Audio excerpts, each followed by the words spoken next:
topic for today is all about digital signatures and authorization protocol.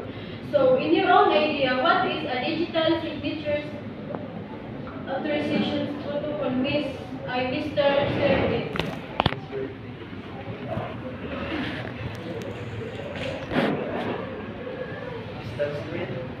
I think about digital signature is all about, cryptographic technique or used to verify authenticity and integrity of digital message or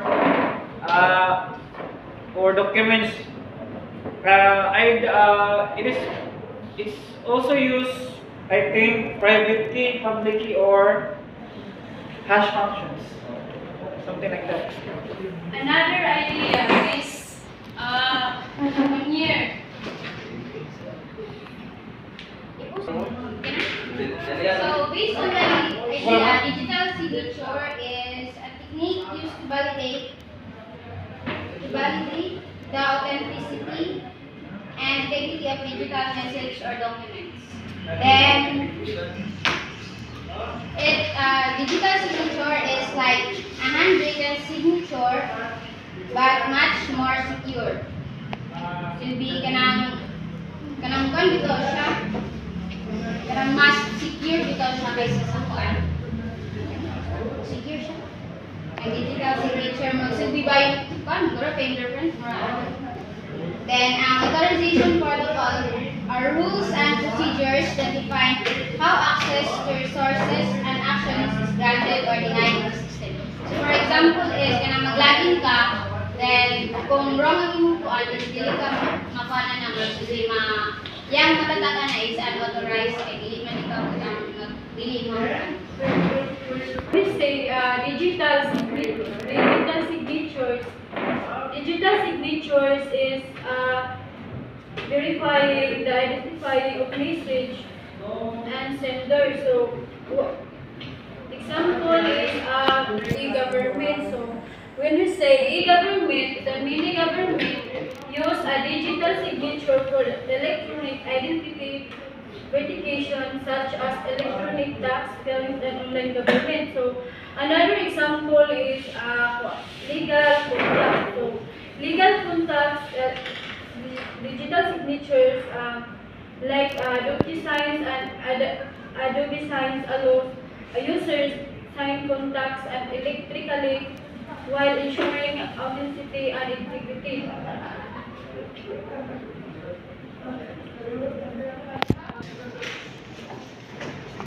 Digital signature standards are important parts of computer security that help ensure that digital information is real and trustworthy.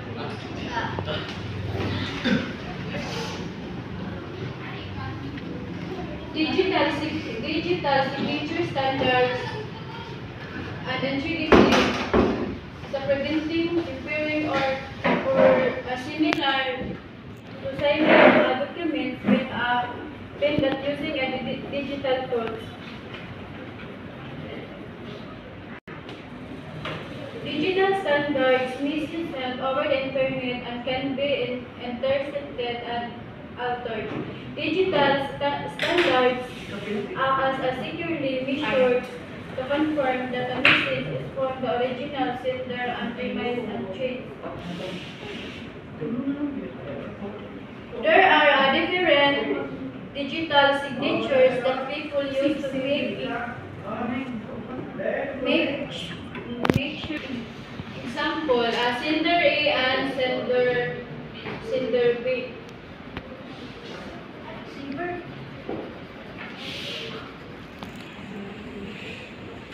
Sender A creates a digital signature.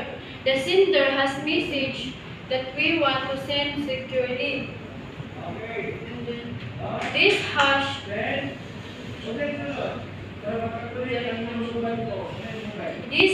a message that they want to send securely.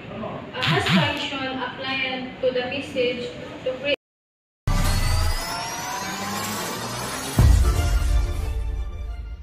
This hash code is encrypted using the sender privately to create a digital signature.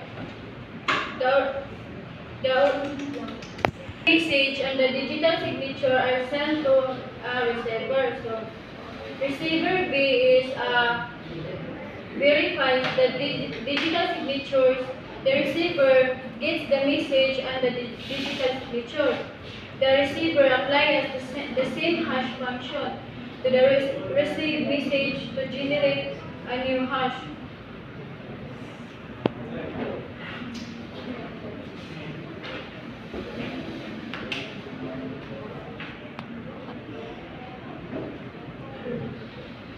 Single sign-on.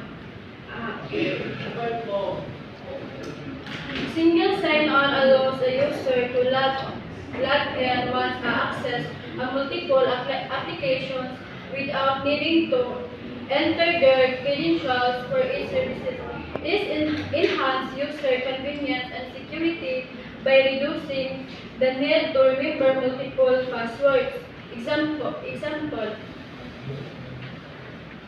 Using a Google account to log into your YouTube and Gmail, other services without entering an credentials.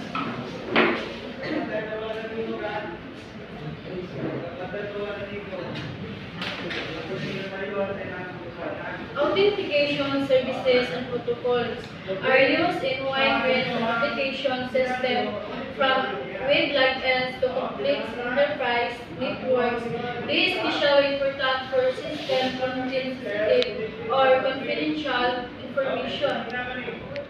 Authentication services and protocols are parts of computer security that help ensure unauthorized users can access certain information or sources. There are several types of authentication, including password, biometric, two-password, and Kerberos.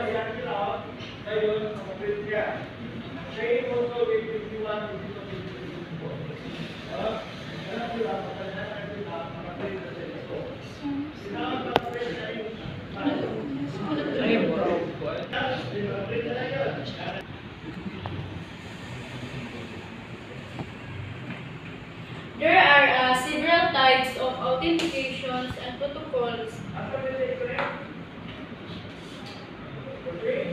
Password-based authentications. This is the most common form of authentication where users enter a password to access an account. To enhance security, passwords are often hashed before storing them. Example. Log into Gmail, Facebook, or online banking account using username and password.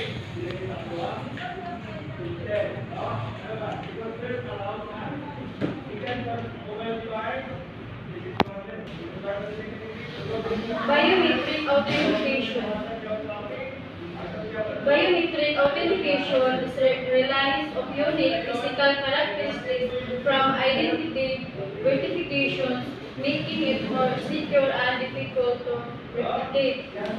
Example, unlocking a smartphone using fingerprint, face recognition, or iris scanning.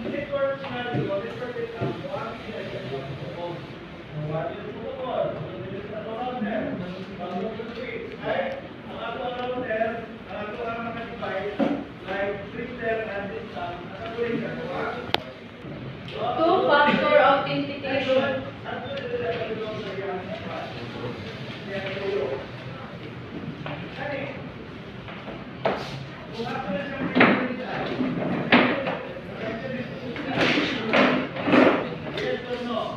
Two-factor authentication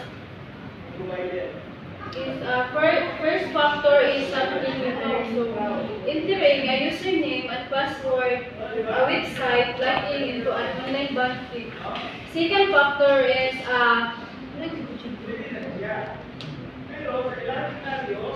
something you have or something you are. After entering the password, the system asks for a second verification method. So example is and SIMS code, one-time password OTP sent to a registered mobile number which the user must enter to process.